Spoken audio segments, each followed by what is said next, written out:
السلام علیکم ورحمۃ اللہ وبرکاتہ۔ اعوذ باللہ السمیع العلیم من الشیطان الرجیم من حمزہ ونفخہ ونفثہ۔ بسم اللہ الرحمن الرحیم۔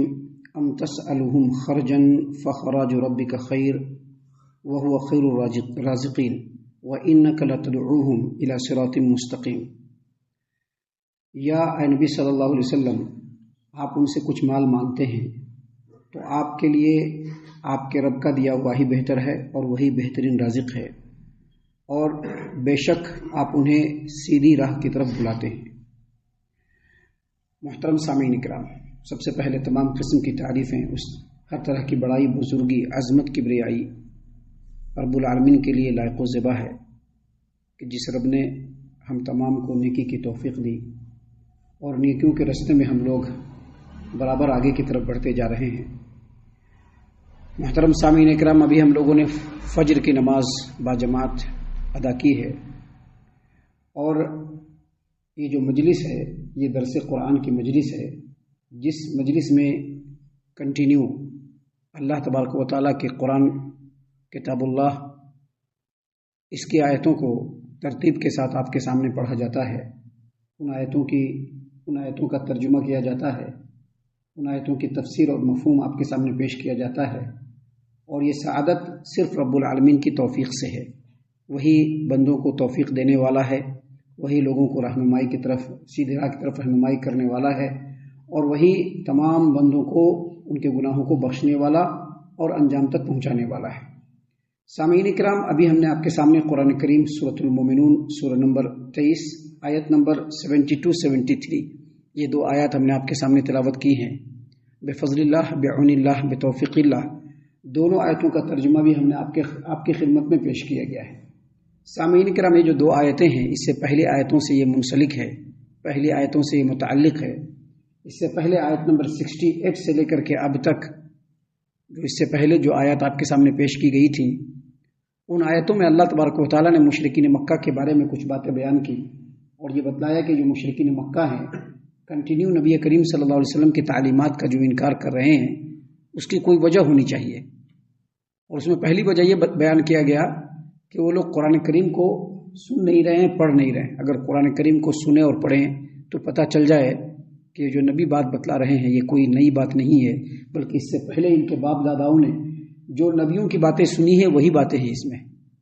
دوسری باتیں اللہ تبارک و تعالیٰ نے بیان کی کہ جو لگاتار نبی کریم صلی اللہ علیہ وسلم کا انکار کر رہے ہیں، میں بھی ہو سکتا ہے نبی صلی اللہ علیہ وسلم کو یہ لوگ نہیں جانتے، حالانکہ ایسی بات نہیں ہے، کیونکہ کسی کو بھی انکار کرنے کی اور اس کے اوپر بھروسہ نہ کرنے کی جو وجہ ہوتی ہے وہ یہ بھی ہوتی ہے کہ یہ ہمارا اجنبی ہے، لیکن نبی کریم صلی اللہ علیہ وسلم ان کے لیے اجنبی نہیں ہے، بلکہ آپ صلی اللہ علیہ وسلم کی پوری زندگی ان کے درمیان ہی گزری ہے۔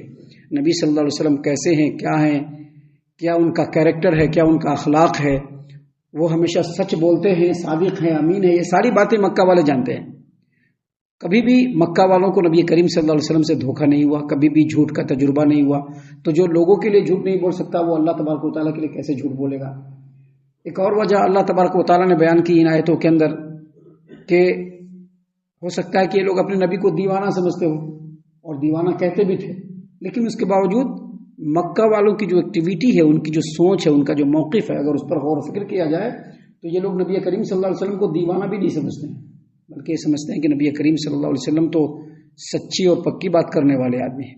کوئی ایسی بات جو دیوانوں کے اندر، پاگلوں کے اندر، مجنونوں کے اندر ہوتی ہے وہ تو نبی کریم صلی اللہ علیہ وسلم کے اندر نہیں ہے۔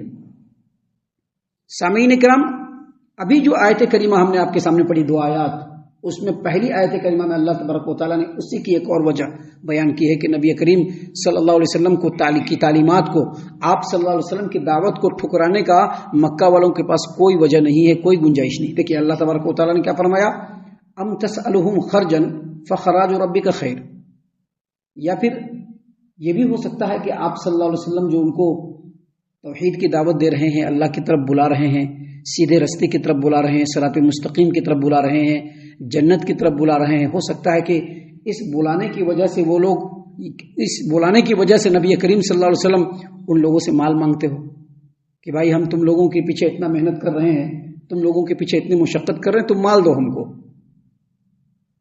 اللہ تبارک و تعالیٰ نے فرمایا فخراج ربک خیر، اللہ تبارک و تعالیٰ نے جو آپ کے رب نے جو آپ کو دیا ہے بس وہی بہتر ہے، وہ خیر الرازقین، وہ بہترین رزق دینے والا ہے۔ یعنی آپ صلی اللہ علیہ وسلم کی دعوت کو ٹھکرانے کا اور اس کے انکار کرنے کی ایک وجہ یہ بھی ہو سکتی ہے کہ مشرکین مکہ شاید سمجھتے ہو کہ نبی کریم صلی اللہ علیہ وسلم جو دعوت دے رہے ہیں اس دعوت کے بدلے میں ہم سے کچھ مانگ رہے ہوں کہ بھائی ہم آپ لوگوں کو توحید کی طرف بلا رہے ہیں، سیدھے راستے کی طرف بلا رہے ہیں، صراط مستقیم کی طرف بلا رہے ہیں، تو آپ لوگ ہم کو دیجئے۔ لیکن بات ایسی نہیں ہے۔ آپ صلی اللہ علیہ وسلم کی زندگی پر آپ غور کریں گے تو آپ کو پتہ چلے گا کہ آپ صلی اللہ علیہ وسلم نے جب دعوت توحید کو لوگوں تک پہنچانے کا بیڑا اٹھایا اور اللہ تبارک و تعالیٰ کی طرف سے دی ہوئی ذمہ داری کو جب ادا کرنے کی کوشش کی تو نبی کریم صلی اللہ علیہ وسلم کے حالات پہلے سے زیادہ بدل گئے۔ کیسے بدل گئے؟ آپ صلی اللہ علیہ وسلم پہلے تجارت کیا کرتے تھے، لیکن جب آپ صلی اللہ علیہ وسلم نے دعوت توحید کی راہ کو اپنایا تو تجارت چھوٹ گیا آپ سے، وہ شغل چھوٹ گیا آپ صلی اللہ علیہ وسلم سے۔ آپ صلی اللہ علیہ وسلم نبی بننے سے پہلے اور اس ذمہ داری کو اٹھانے سے پہلے مالدار تھے، دولت کا انبار تھا آپ صلی اللہ علیہ وسلم کے پاس، بیوی کی پوری دولت آپ صلی اللہ علیہ وسلم کے پاس تھی۔ لیکن جیسے ہی آپ صلی اللہ علیہ وسلم نے دعوت توحید کی راہ کو اختیار کیا ویسے ہی آپ صلی اللہ علیہ وسلم مفلس اور مسکین ہو گئے۔ آپ صلی اللہ علیہ وسلم دعوت توحید کو لوگوں کے درمیان پیش کرنے سے پہلے پورے مکہ والوں کے آنکھوں کے تارے بنے ہوئے تھے، لیکن جیسے ہی دعوت توحید شروع کیا تمام لوگوں کے آنکھوں کے کانٹا بن گئے اور سارے کے سارے لوگ دشمن بن گئے۔ آپ صلی اللہ علیہ وسلم نے جب دعوت توحید کو لوگوں کے درمیان پیش کرنا شروع کیا تو مکہ والے آپ صلی اللہ علیہ وسلم کے پاس آئے اور کہا کہ دیکھیے آپ جو دعوت کا کام اٹھائے ہوئے ہیں اس کو پیچھے ہٹا دیجیے، آپ کو سرداری چاہیے، ہم آپ کو سرداری دے رہے ہیں، آپ کو بادشاہت چاہیے، پورے عرب کا بادشاہ بنا دیں گے آپ کو اگر کسی خوبصورت لڑکی سے شادی کرنا ہے بتائیے، آپ صرف لڑکی پر انگلی رکھے کہ ہاں یہ لڑکی چاہیے، اس لڑکی سے آپ کی شادی کرا دیں گے۔ آپ کو اگر مال و دولت چاہیے تو مال و دولت کا ریل پیل آپ کے قدموں کے اندر ڈال دیں گے، لیکن آپ صلی اللہ علیہ وسلم تمام چیزوں نے انکار کر دیا۔ اس سے کسی بھی آدمی کو یہ بات سمجھ میں آ سکتی ہے کہ یہ جو نبی ہے اور جو اتنی محنت کر رہے ہیں، جان جوکھوں اٹھا رہے ہیں، ہر طرح کی مشقت کو برداشت کر کے لوگوں کو توحید کے راستے پر بلا رہے ہیں، اس میں دنیا کی کوئی غرض ان کے لیے نہیں ہے، یہ صرف اللہ تبارک و تعالیٰ کو راضی کرنا چاہتے ہیں۔ اور جو اللہ تبارک و تعالیٰ کے لیے نبی کریم صلی اللہ علیہ وسلم اس قدر مشقت اٹھا رہے ہیں وہی اللہ آپ کے رزق کا بندوبست بھی کرنے والا ہے۔ اسی چیز کو اللہ تبارک و تعالیٰ نے یہاں پر بیان فرمایا، ام تسألہم خرجا فخراج ربک خیر، یا آپ ان سے کچھ مال مانگتے ہیں تو آپ کے لیے آپ کے رب کا دیا ہوا ہی بہتر ہے، وہ خیر الرازقین، اور وہ بہترین رزق دینے والا ہے۔ سامعین کرام، اس کے بعد اللہ تبارک و تعالیٰ نے فرمایا وَإِنَّكَ لَتَدْعُوهُمْ إِلَى صِرَاطٍ مُسْتَقِيمٍ، اور بے شک اے نبی کریم صلی اللہ علیہ وسلم آپ لوگوں کو صراط مستقیم کی طرف بلا رہے ہیں۔ کس چیز کی طرف بلا رہے ہیں؟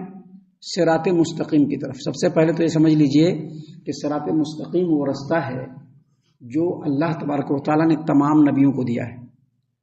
صراط مستقیم وہ رستہ ہے جو اللہ تبارک و تعالیٰ کا دیا ہوا رستہ ہے۔ صراط مستقیم وہ رستہ ہے جو تمام نبیوں پر ہدایت کی شکل میں نازل ہوا، جو نبی نے لوگوں تک پہنچا دیا۔ صراط مستقیم وہ رستہ ہے جو ہمارے نبی پر بھی نازل ہوا، اور صراط مستقیم وہی رستہ ہے جو قرآن کریم میں ہے اور جو نبی کریم صلی اللہ علیہ وسلم کی تعلیمات میں ہے۔ ابھی صراط مستقیم کہتے کس کو ہیں؟ تو صراط مستقیم کہتے ہیں ایسی تعلیمات کو جس کے اندر کوئی ایچ پیچ نہیں ہو، بالکل سیدھا ہو، صاف ہو، کوئی ابہام نہیں ہو، کوئی پیچیدگی نہیں ہو، اس کے جو دلائل ہو کسی کے بھی سامنے بیان کیا جائے تو ان دلائل کو وہ سمجھ لے، حتیٰ کہ اگر ایک دیہاتی بھی ہو، موٹے بدھی والے پتہ نا دیہات کا قریے کا لوگ بڑا موٹے بدھی کے ہوتے ہیں، ان کو بھی سمجھ میں آ جائے گا، ان کو بھی سمجھ میں آ جائے گا۔ اس تعلیم کو سمجھنے کے لیے اور صراط مستقیم کو سمجھنے کے لیے بہت زیادہ تعلیمات کی ضرورت نہیں ہے۔ ایک معمولی دیہاتی کو بھی اگر پوچھا جائے تو وہی بتلا دے گا۔ فار ایگزامپل، مفسرین نے اپنی اپنی تفسیروں میں لکھا ہے اور علماء کرام نے بھی بیان کیا ہے کہ ایک دیہاتی کہیں جا رہا تھا، راستے میں سامنے سے ایک آدمی آ رہا اور پوچھ رہا کہ کیا تم جانتے ہو کہ کوئی ہستی ہے جس کو اللہ کہتے ہیں؟ کوئی ہستی ہے جس کو اللہ کہتے ہیں، جانتے ہو؟ کہ بالکل جانتے ہیں کوئی ہستی ہے اللہ. تم کو کیسے معلوم ہوا کہ اللہ ہے؟ ثابت کرو. اس دیہاتی نے کہا کہ جو رستہ ہے جس سے ہم جا رہے ہیں اس رستے پر اونٹ کی مینگنی، اونٹ جو ٹوائلٹ کرتا ہے مینگنی، اونٹ کی مینگنی اگر آپ کو دکھے تو آپ کیا سمجھیے گا؟ تو کہا کہ ہم یہ سمجھیں گے کہ یہاں سے کوئی اونٹ گزرا ہے جو مینگنی کرتے ہوئے گیا ہے. کہا کہ جو اتنی بڑی کائنات ہے جو آپ کو دکھ رہی ہے یا ایسے ہی ہے کیا؟ اس کو بنانے والا، اس کو سنبھالنے والا اور اس کو چلانے والا کوئی ہے، اور وہی اللہ تبارک و تعالیٰ ہے. وہی اللہ تبارک. دیکھیے دیہاتی نے سمجھ لیا. تو یہ جو صراط مستقیم ہے، نبی کریم صلی اللہ علیہ وسلم کو اللہ تبارک و تعالیٰ نے فرمایا وَإِنَّكَ لَتَدْعُوهُمْ إِلَىٰ صِرَاطٍ مُسْتَقِيمٍ، بے شک آپ لوگوں کو صراط مستقیم کی طرف بلا رہے ہیں. اس سے کئی مطلب نکلتے ہیں. اگر اس کے اوپر گفتگو کیا جائے تو بہت ساری باتیں کہنی پڑ سکتی ہیں. اس میں موٹی بات یہ سمجھ لیجئے کہ جو نبی لے کر کے آئے ہیں وہی صراط مستقیم ہے.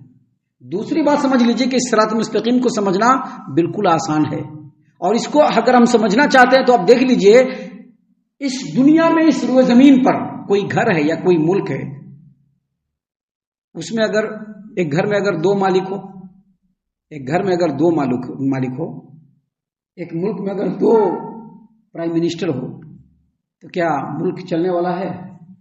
سارا نظام درہم برہم ہو جائے گا. اتنی بڑی کائنات ہے، اس میں اگر اللہ کے علاوہ دوسرے بھی مالک کو مختار ہو تو کیا چلے گا؟ نہیں چلنے والا ہے. نہیں چلنے والا ہے، کبھی بھی نہیں چلنے والا ہے. گھر کا گارجین ایک ہوتا ہے، ملک کا پرائم منسٹر بھی ایک ہی ہوتا ہے.